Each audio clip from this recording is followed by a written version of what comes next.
Okay, so going to try and show you a couple of different things with the different views in Zoom so that as you're recording your lessons, you are not recording students.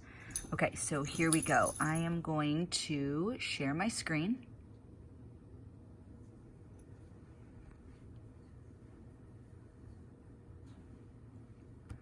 Got a couple of different devices.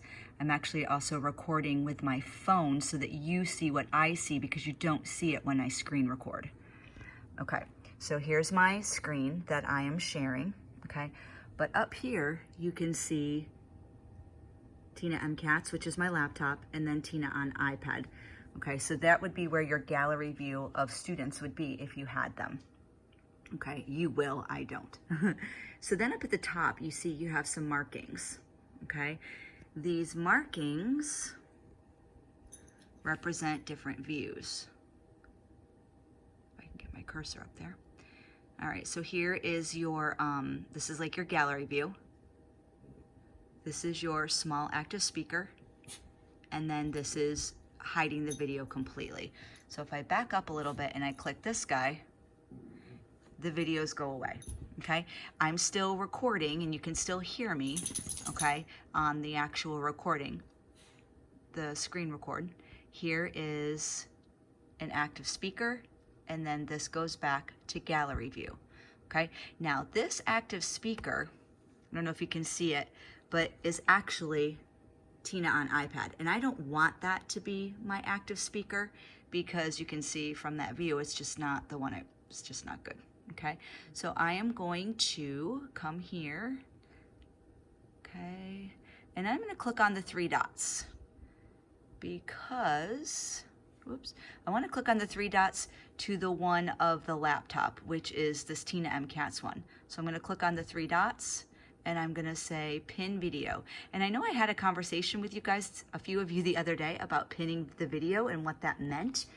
And so for me, this is what I want because I want my active speaker to be the one that's facing me. This is my laptop screen, which is also the one that's right in front of me with the presentation. So that way I'm looking at the actual presentation and I'm looking at the screen like I'm looking at you, okay?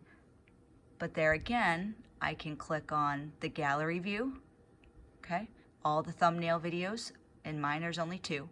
And then I can completely hide the video and I'm still talking, okay? But I'm gonna click on the one in the middle so that now I am in the video with my students. I think that was a big thing in the spring that, you know, parents wanted to see us, kids wanted to see us. So that's very helpful. And then you could just go through your video. Subitizing, they'll yell out what they're seeing. How many dots do you see, boys and girls? And they would yell out, you'd ask them, well, how do you know? How do you know that that's whatever they said? Well, I see 3 and 1 more. 3 and 1 more makes 4. Oh, here's another one. What do you see here? How many dots? Well, I see 5, and then 6, 7, 8. Good job. Did anybody see it a different way? Well, I know that 5 and 3 make 8. And they would just keep going and you'd go through your lesson with your subitizing, okay? All right, all the while, there is my active speaker view, okay? Just me. You'd have all your students muted, so I'm gonna walk you through that for a quick second. Down here, let me get my, under participants, when you click participants, you get this screen and you can say, let me find my cursor. You can say mute all. When you say mute all, then you get this box that says allow participants to unmute themselves. And right now it's checked. So your students can unmute themselves, but you can unclick this and say yes, X out of here, and now they're muted and they cannot unmute themselves, which will help your active speaker role, because if a kid popped in and started talking, it might interrupt your speaker view, and that would change me to the person that was speaking, and we don't want that to be a child. So you can go ahead and go to participants mute all, and then unclick the box that allows them to unmute themselves, okay? And there again, those are those three little areas. Let me find my cursor. I'm doing it left-handed, sorry. So here we have no video,